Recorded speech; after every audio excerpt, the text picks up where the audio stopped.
Hey, welcome to another edition of Kyle Meredith with. It's the interview series presented by WFPK at WFPK.org. Consequence and the Consequence Podcast Network. Thanks for making your way here for checking out the episode. Of course, you know what to do if you like what you see, what you hear. Hit that subscribe button.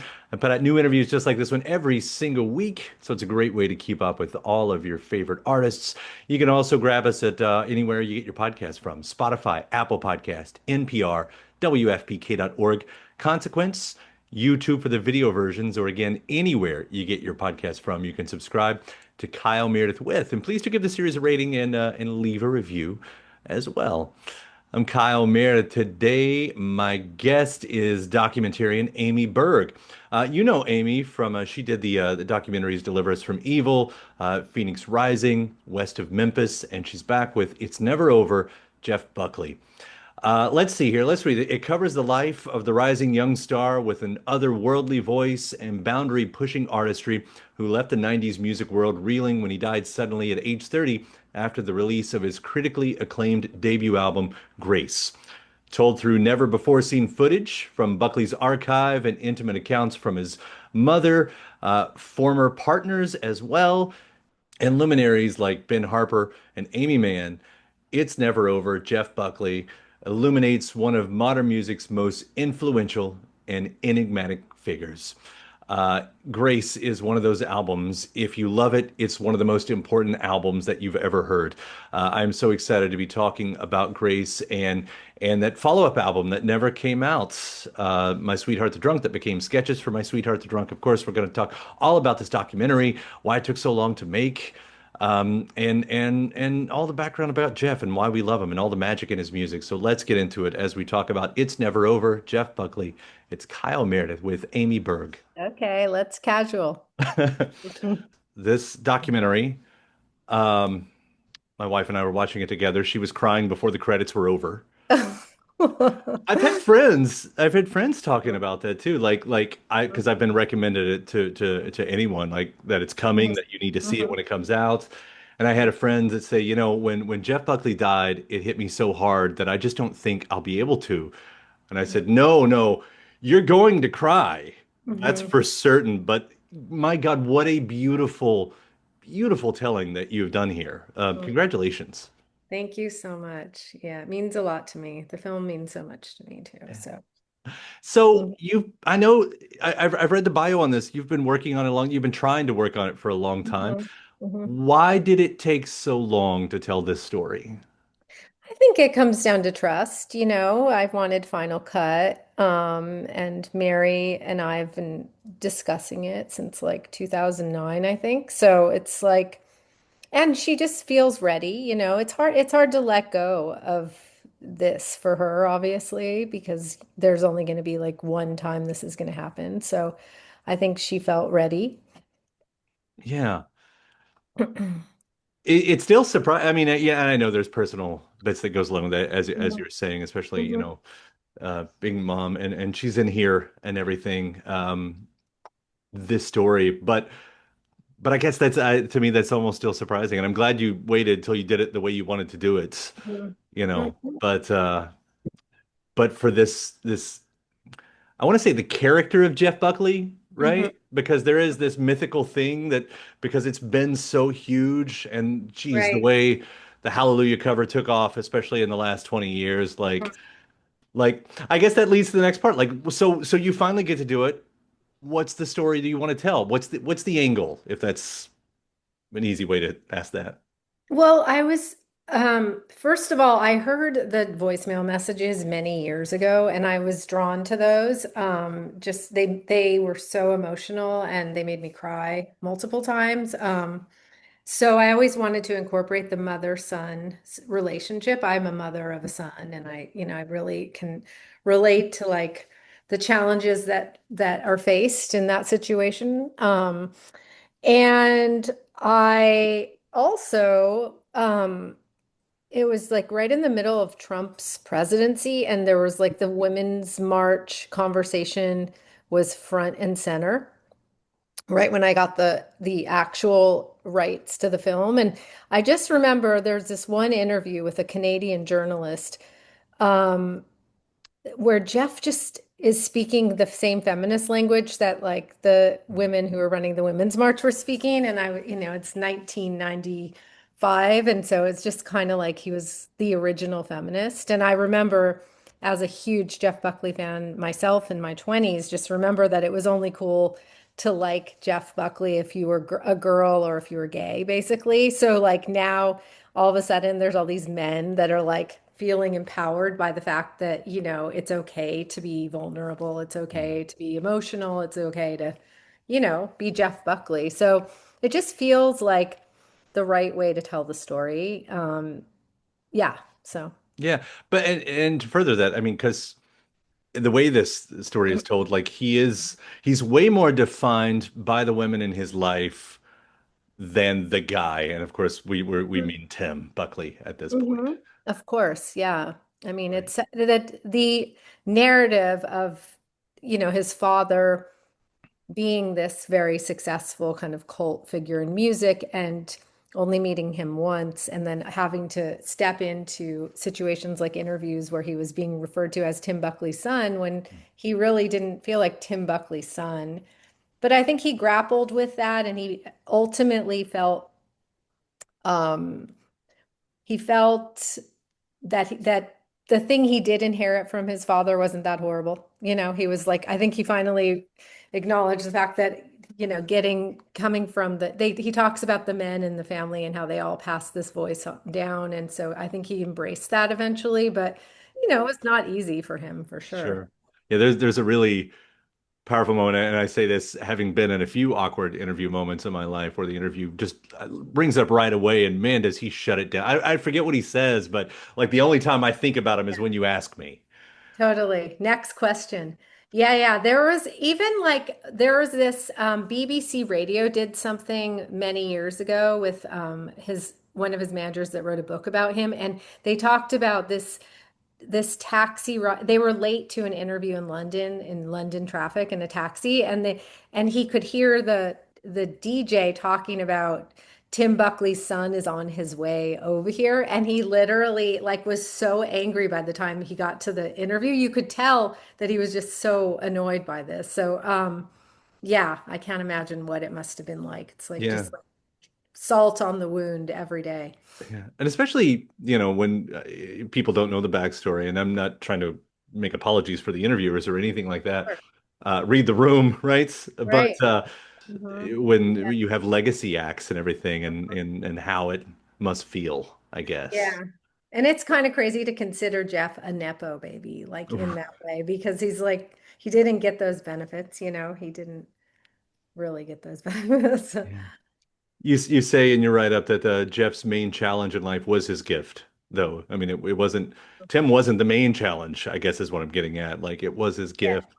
Like I'd love for you to talk about that because that's a really powerful line in itself. Yeah, that's a great thing to pick up on because Jeff was a harsh critic of himself and of everybody else. And he he knew he was great, but he didn't really accept that he was great. He knew what greatness was. He really was hard on himself about that because it had to be perfect. And obviously he lived through so many things that we all migrated towards in grace. Those are his personal life experiences. He wasn't just like writing stories that he was making up. Those were his real emotions. And so I think like it's hard to put yourself on display like that. But he was also able to capture the emotion through his voice of other people's words, which is like so unique, and beautiful. And I'm working on another documentary right now, and I was interviewing someone the other day, and they were talking about how some singers become method actors when they perform, and I couldn't help but to think that that's what you know, that's what he drew from. Yeah. It's interesting because my entry to Jeff's music was through Chris Cornell. Hmm. And I grew up very much in the middle of Kentucky where I didn't even pick Hmm. up on Jeff until he was already gone, right after, and Chris was releasing Euphoria Morning. And I think he was doing an interview. And it's interesting what you're talking about because Chris talked about that a lot as well. about how when people latched on to certain things about him, he felt like he had to play into that. Like Mhm. for those two voices to have met each other and been so close to each other. And it's so weird that you just said that because the person I interviewed was Alan Johannes about Uh, Euphoria Morning and Chris's wow. ability to do that. That's crazy that you just said that. Yes. Yeah. Okay. So now you know what my next film is. Well, I got to know Chris a little bit and do some interviews with him and it is like when I look back on it, I guess that's my way even to look back at hmm Jeff's music and stuff because they shared so hmm much. By the way, Yeah, that it's like you the percolation is kind of what I've noticed with both of those artists, but especially with Jeff, with Grace, is that it like his life just had to seep in, and like as it seeped in, he came up with phrases and musical phrases and lyrical phrases, and I think it all is just part of like being a sponge for life and trauma, pain and joy. He was definitely not he was bullied at school and he was made fun of for being small and being feminine and all those things, and it turned out that those are the things that made him into this great artist. yeah. So what was your entry? Like I was in the music scene, heavily in the music scene in the 90s, and I was like very much into Soundgarden and everybody else around that period. I worked at SST Records actually as a Oh, cool. teenager. But I just, and I had the same mentality that every musical person of that era can relate to, of that just like it was just balls to the wall, and like you had to see every single live gig. You could never miss anything. It was like a kind of high octane thing. And then I was introduced to his music, and it was like, I don't know, it just cut right through all of that noise, and it just like made me like feel in a different way, and it was like game over. That was my go-to. It was just it's amazing. And I was saying this to somebody else earlier today that, I was surprised when I started talking to some of these like punk bands from New York of the era, of Jeff's exact era, because that St. Mark's Place and the, Lower East Side was all like really hard punk at the time. That's not the right term for it, but do you know what? There was like a I can't, it's not straight edge, but there was something like, I can't remember the term of this type of New York punk rock in Sure, the right. early 90s. But anyway, they were all like, they loved Jeff. And it's kind of interesting. Mhm. It was like kind of gave everyone permission to be a certain way. So that's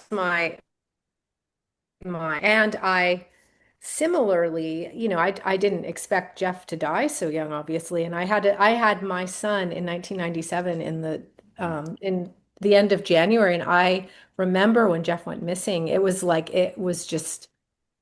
it was horrible, and we didn't have like as much of an internet at the time. I think it was very early days, and I was just like waiting and following that story, and I just never really got over it. So this film has helped me in that way too, Yeah. to like help others heal and offer something that we've had to leave behind. Yeah. I I mean that says because there's magic in that record. I mean that's why we all grabbed on so hard. I talked Mhm, with I know Mike Doty and Ani DeFranco really mhm, well, and of course they came mhm, out of that scene mhm, and for that to be something special. Like I love them and I love them, by the way. mhm, But there's something else that you get with Jeff's music that mhm. no one in that scene had Right. that. Just Right, which is why it sticks. That's why, like last week, there was a Billboard. Grace entered Billboard for the first time in 30 years at 198. I mean, there's a reason it sticks. It's just his songs are, yeah, they don't really leave you. So, the magic in that record, as we feel that magic in that record, but the way you tell the story, mhm. um, I mean, it can. What is there danger in deflating the magic by showing how the sausage is made, I guess? Not that I That's why got it that took me feeling. so long, but that's why it took me so long, honestly, because I wanted to make a film that was equivalent to the feeling that you get when you listen to Grace. And that is a high bar, I know. And I'm not saying I achieved that, but I want people to feel that way, that people of our age felt in the 90s when he was able to like encompass whatever the pain or joy or whatever it was that we were experiencing.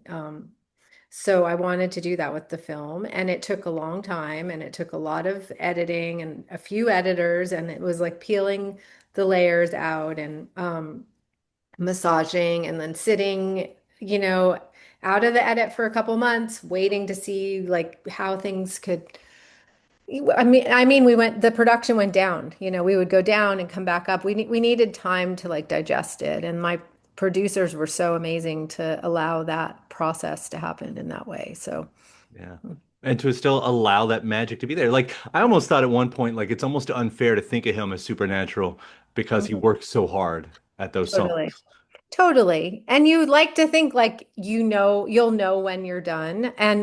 But the truth is, after going through this experience, I don't think that's true because I feel like I could make it way better if I had another like 6 months or whatever. There's always more that you could do, you know.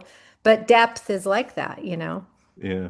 I also do love that you hit on My Sweetheart the Drunk there. I mean, of course, you're telling the whole story that you have to.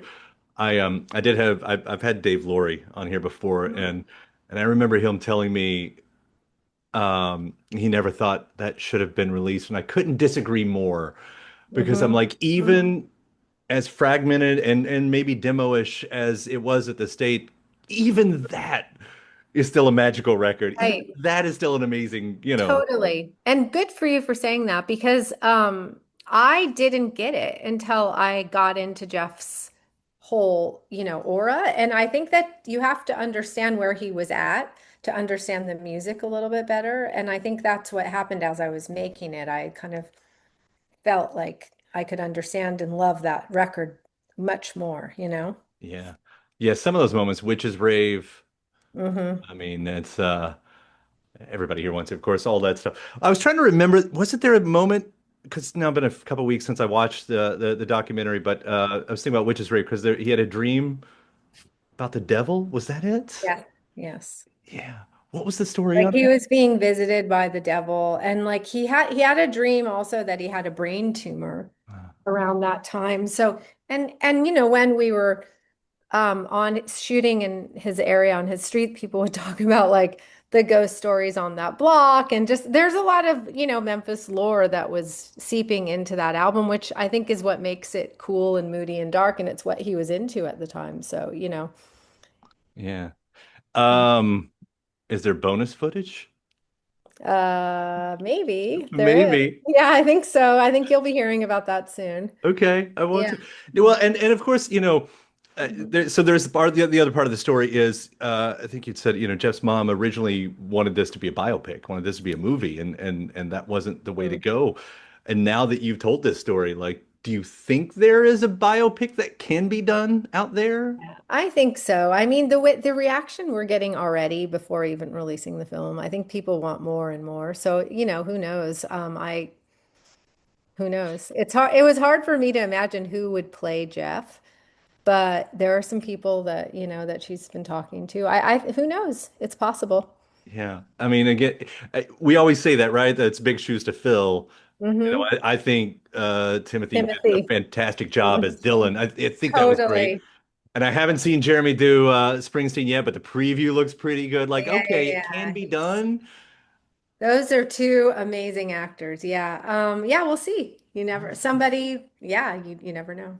Right. Well, in the meantime, this the whole story, the whole way you've done it, the animation, I didn't even hit on that. Like everything is so good. I'm so I got nothing but compliments for you. Really, Oh, thank congratulations on you. this. Thank you so much. Yeah. And thanks to my guest. Also, thanks to you for checking out the episode in the series. Before you get out of here, hit that subscribe button.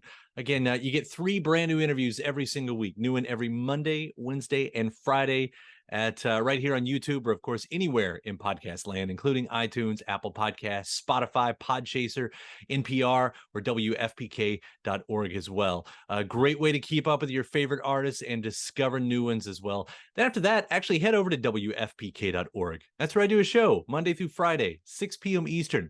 It's an hour full of song premieres, music news, anniversary spins, bonus interviews, Monday through Friday, 6 p.m. Eastern at WFPK.org. Consequence has your music and film news. You can also find me on the social media spots, Facebook, Instagram, mostly on Twitter. All three of them, the address is at Kyle Meredith. Do hope you like and follow along. That does it for another edition. I'm Kyle Meredith. I'll see you next time.